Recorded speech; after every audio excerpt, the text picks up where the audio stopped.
सी के मेरे प्यारे दोस्तों, मिस्र में इसराइलियों की दुर्दशा। इसराइल के पुत्रों का नाम जो अपने अपने घराने को लेकर याकूब के साथ मिस्र देश में आए ये हैं रूबेन, सिमोन, लेवी, यहूदा, इसकार, जबूलून, बिन्यामीन, दान, नप्ताली, गाद और असेर। और यूसुफ तो मिस्र में पहले ही आ चुका था। याकूब के नीच वंश में जो उत्पन्न हुए वो सब 70 प्राणी थे। यूसुफ और उसके सब भाई और उस पीढ़ी के सब लोग मर मिटे, परंतु इसराइल की संतान फूलने फलने लगी और वे लोग अत्यंत समर्थी बनते चले गए और इतना अधिक बढ़ गए कि सारा देश उनसे भर गया। मिस्र में एक नया राजा गद्दी पर बैठा जो यूसुफ को नहीं जानता था। उसने अपनी प्रजा से कहा, देखो, इस्राएली हमसे गिनती और सामर्थ्य में अधिक बढ़ गए हैं, इसीलिए आओ हम उनके साथ बुद्धिमानी से बर्ताव करें।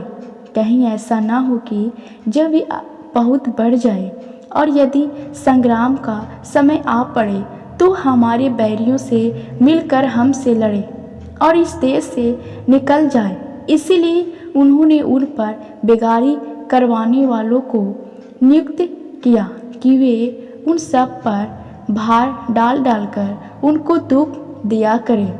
और उन्होंने फिरौन के लिए पितोम और रामसेस नमक भंडार वाले नगरों को बनाया, पर जो जो वे उनको दुख देते गए तो वे बढ़ते और फैलते चले गए।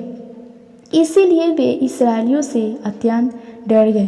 तो वे मिस्रियों ने इसराइलियों से कठोरता के साथ सेवा करवाई और उनके जीवन को गरे, ईंट और खेती के भांति भांति के काम की कठिन सेवा से दुखी कर डाला। जिस किसी काम में वे उनसे सेवा करवाते थे उनमें वे कठोरता का व्यवहार करते थे।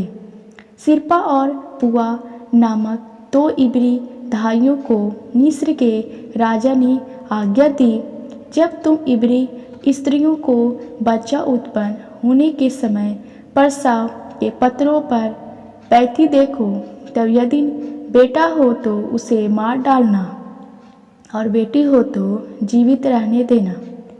परंतु वे धाइयाँ परमेश्वर का भय मानते थे, इसलिए मिस्र के राजा की आज्ञा ना मानकर लड़कों को भी जीवित छोड़ देती थी। तब मिस्र के राजा ने उनको बुलवाकर पूछा, तुम जो लड़कों को जीवित छोड़ देती हो तो ऐसा क्यों करती हो?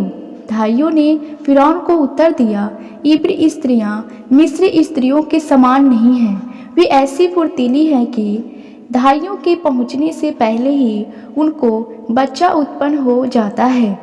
इसीलिए परमेश्वर ने धाइयों के साथ भलाई की और वे लोग पढ़कर बहुत समर्थी हो गए, इसीलिए कि धाइयाँ परमेश्वर का भय मानती थी।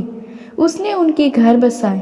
तब फिरौन ने अपनी सारी प्रजा के लोगों को आज्ञा दी, इब्रियों के जितने बेटे उत्पन्न हो उन सबों को तुम नील नदी में डाल देना और सब बेटियों को जीवित रहने देना। निर्गमन 1 का 1 से लेकर 22 वचन। परमेश्वर इस वचन के द्वारा आप सभी को आशीष दे। आमीन।